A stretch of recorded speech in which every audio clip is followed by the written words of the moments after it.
Thank you. And thank you to our witnesses for your testimony today. Last year, 16.2 million workers were represented by a union, with the total number of workers in unions growing by 191,000.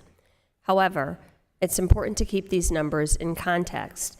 The percentage of workers represented by a union in 2023 decreased slightly from 11.3% to 11.2%.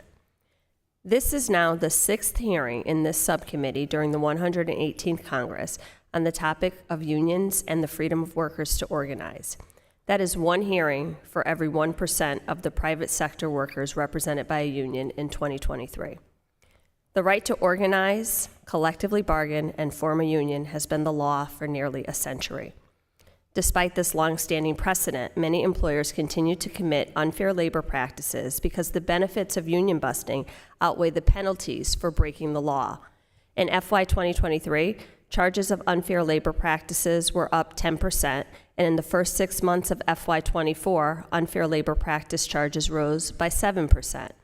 Until recently, employers faced no monetary penalty for illegally retaliating against workers for exercising their right to organize and form a union.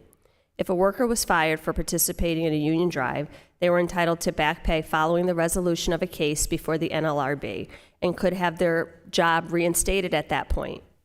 But the employer would have to provide the money they would be paying had they not broken the law, but the worker could face additional negative consequences beyond lost wages. Without a source of income or benefits from the employer, a worker may rack up credit card debts, miss rental or mortgage payments, and deal with unexpected medical expenses.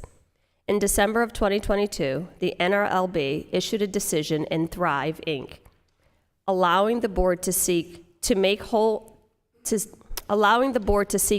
remedy for an affected worker for all direct or forcibly pecuniary harms due to an unfair labor practice. My question is for Ms. Goldsmith. In your experience, when workers can only win back pay after suffering from an unfair labor practice by employers, are they truly made whole? Thank you for the question. When an employee is fired, let's say, for participating in union organizing, they might get a back pay remedy. It might be years after the fact, long after they've gone on to other jobs, long after they've moved on with their lives.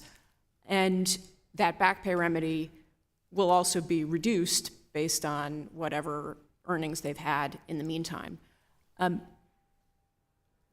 They can also experience all kinds of other direct losses, such as medical expenses they might have to pay out of pocket because they lost their health insurance when they got fired, or job search expenses that are connected to having been fired.